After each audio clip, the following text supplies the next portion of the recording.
ঘূর্ণিঝড় রিমালের তাণ্ডবে আমাদের বাড়িঘরের অবস্থা অনেক খারাপ। ওপর থেকে আম গাছগুলো ডালগুলো একদম ভেঙে ভেঙে পড়েছে। এই যে আম গাছগুলো কয়েকটা ডালা একদম ভেঙে ভেঙে নিচে পড়েছে, আর আমাদের বাসায় পানি উঠে গিয়েছে। আর আমার বিড়ালগুলো আজকে সারা দিন ঘরে বন্দি ছিল। যখন একটু বৃষ্টিটা কমছে কিন্তু প্রচণ্ড বাতাস। ওরা কি করছে, ওরা কি বাহির ওরা কী করছে, বাইরে বের হয়ে গেছে। তো আমি ওদেরকে রাখতে পারতেছিলাম না, খুব ডাকাডাকি কান্নাকাটি করতেছিল। বাইরে যাওয়ার তো ওদের অভ্যাস আছে, আর সর্বক্ষণ ঘরে থাকতে চায় না ওরা।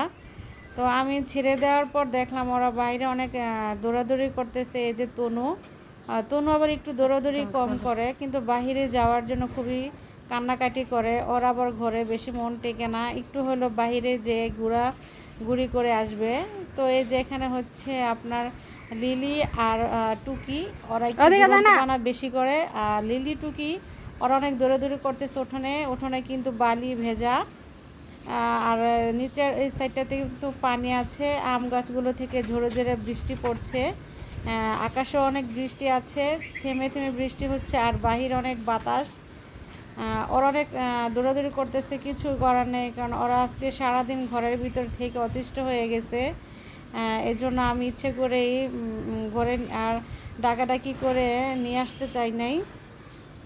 আমিও ওদের দেখা দেখি বাইরে একটু হাঁটাহাঁটি করতেছি, আর আমার বিড়ালগুলো বাইরে ঠান্ডা পরিবেশে ঘোরাঘুরি করতেছে। ওরাও কিন্তু বোঝে যে বৃষ্টির পরে যে একটা ঠান্ডা বাতাস আছে ওটা শরীরের জন্য খুবই ভালো। তো এখানে লিলি আর টুকি দুজনে খুব খেলাধুলা করতেছে।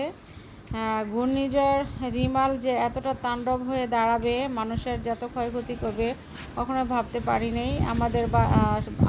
আমাদের বাসার অনেক গাছপালা ভেঙে ভেঙে পড়ছে, আম গাছগুলো মটকে গেছে। কয়েকটা ঠালা আমি সরিয়ে দিয়েছি, কারণ ওইখানে যাতায়াতের সমস্যা হচ্ছিল তাই। তো আমার এই যে আমার দুরন্তপনা বিড়ালগুলো খেলাধুলা করতেছে, তাই আপনাদেরকে একটু দেখাচ্ছি। ওরা কিন্তু এই যে এত বাতাস হচ্ছে, ওরা কিন্তু একটু ভয় পাইতেছে না।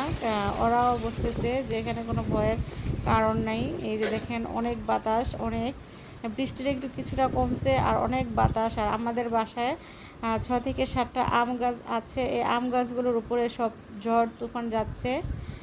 তো আমার বিড়ালগুলো কিন্তু খেলাধুলা করতেছে।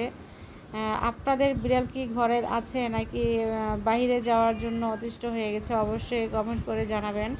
আমারগুলো তো একদম পাগলপানা হয়ে যায় বাইরে যাওয়ার জন্য, হাঁটাহাঁটি করার জন্য। তো এই হচ্ছে আমাদের বিড়ালের অবস্থা। আপনাদের বিড়াল কেমন আছে অবশ্যই কমেন্টে জানাবেন।